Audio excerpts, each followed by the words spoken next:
What is guys, Tyler once again, and I'm coming at you guys with another content of Cooking Kingdom.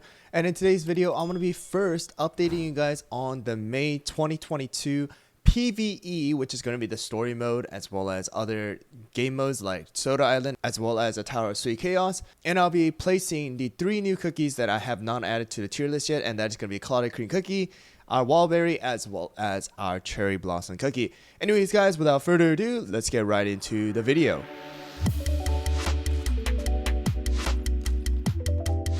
Alright, so before I get started, I do want to let you guys know once again, with every single tier list that I do, this is based on my opinion as well as my experience. So, you guys do not need to agree with it. If you guys don't agree with it, then you guys could leave a comment down below and let me know why. But make sure to enjoy the game the way you want to. But here we go guys, I am going to be first placing the new cookies inside of the tier list. And first of all, it is going to be our Clotted Cream Cookie. I'm going to be putting Clotted Cream Cookie at S tier, and here's the reason why. He has good damage inside of the world exploration. He also has a good utility in order to push back one of the enemies out of the way and will cage that particular target. However, inside of the world exploration, it is not the best. All right, you know, the enemies that you face may not be the best inside of the front. You know, the damage, yes, it may happen, but there's a chance of it missing as well, just like how Black Raisin's skill might miss, as well as some other skills like Sorbet if you do not time it properly. So you do need to make sure you guys are using Clotted Cream Cookie's skill at the right time. But if you guys have watched my review video of him, he does great damage inside of the world exploration, and I've tested him out in certain you know, boss modes that where the bosses can get caged, and it can be really good. Inside of Strawberry Crepe's stage where it's 930, Crepe is gonna get caged and will take that extra damage, as well as in 14-29 where you are versing Dark Choco, you're actually able to cage him as well and deal damage, so he has a little perk on that as well. But you know, he is not going to be as good as Sea Fairy, as well as Eclair and Cotton, in my personal opinion, just because they provide more to the team than what Clotted Cream Cookie can. Alright, so that's going to be where I'm going to put Clotted Cream Cookie in for the tier list for PVE. And next one is going to be Wildberry. Wildberry is also going to be going at an S tier for me. And here's the reason why. This guy can provide insane amount of damage. On top of that, he does have that 15% passive damage resist buff that he gives to all of your cookies. And on top of that, he actually has a passive stun where after he uses his skill, he is going to be able to auto attack pretty slowly, but will be able to knock back the enemies as well as stun. Alright, although it is going to be one target, if you do use that properly inside of stages like 14-29 in particular, then you guys can get the most out of this guy. And on top of that, his knockback and the damage that he does at the end of his skill is awesome, especially because, you know, the amount of damage he takes from the enemies in World Exploration is going to be a lot more than what you take from Arena. So you're going to see a significant increase in number because of his stack as well. However, inside of the World Exploration, I say he wouldn't provide as much value as how Strawberry Crepe or Wildberry or even Dark Cacao might.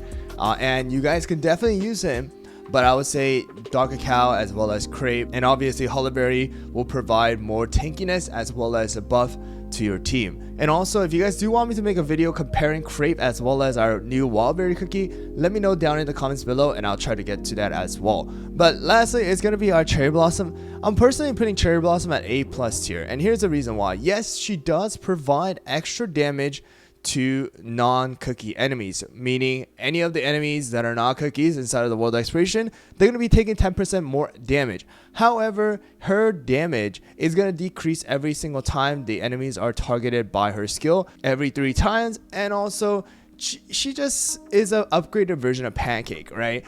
Yes, she can provide a lot of damage. However, I believe that there's just better cookies out there. She's kind of, you know, in the same ballpark as, you know, Squid Ink, even someone like Poison Mushroom, I would say. So I think it's a good place to put her at A+ tier rather than even higher than that. And, you know, pretty much that's what I want to get at with her. She kind of just got shoved into the meta. She hasn't really found anything particularly good about her. She's just very average. She can be a good cookie to use in the beginning, but she'll fall off later on, just like all the other cookies that we kind of see.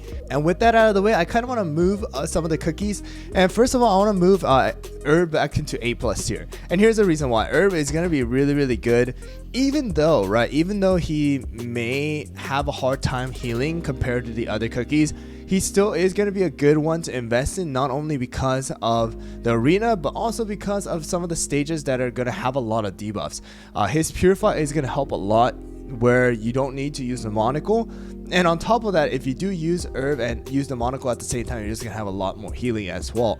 So you guys could definitely utilize herb, and I'll probably put him at an A+ tier rather than an A tier now.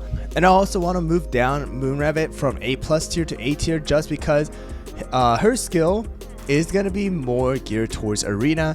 And however, even in that, you know, her skill is just not as good in the late game, right? Her healing, yes, it can heal a lot of your cookies. However, inside of the world of exploration, the multiplier for healing is really low, and they're just better options for you. You know, just use Wildberry and use a good healer. Use a Strawberry Crepe and use a good healer. So I do want to put her back down to A tier. And then lastly, I think I'm going to be moving down Black Raisin from a S tier to A+ tier, and here's the reason why. There's a lot of good AoE damage dealers right now that are not going to miss their skill. And Black Raisin, although she can do a lot of damage inside of the world exploration, I'll say she does get outshined by a lot of those other DPSs. You know, even Clotted, even Wildberry, even, you know, someone like Eclair and Constant just outclasses her inside of what she does. Okay, so what she is best at, which is supposed to be DPS, right, as ambush cookie. So I want to put her at an A+ tier rather than an S tier, just because of the balance issue that we have right now after so many cookies have been added into the game. Anyways, guys, that's gonna be it for this PvE tier list. I know they're really short. It's just to update you guys from all of the other tier lists that I've done. I have made so many of these now, so just wanted to quickly add the new cookies and then adjust some of the things that I personally felt that needs to be adjusted. And also, I will be providing you guys with a PvP tier list soon. I don't think it's gonna be right away, but once I do figure out the placing of Clotted Cream Cookie, I will be finishing that video and we'll post it and share it with you guys. Anyways, guys, I hope you guys found the video helpful. If you guys did, don't forget to hit that subscribe button as well as the like button. And also, don't forget to hit that notification bell so that you guys don't miss out on any future Gang Kingdom videos as well as live streams that I do on YouTube. Anyways, guys, thanks for watching once again, and I'll see you guys all on the next one.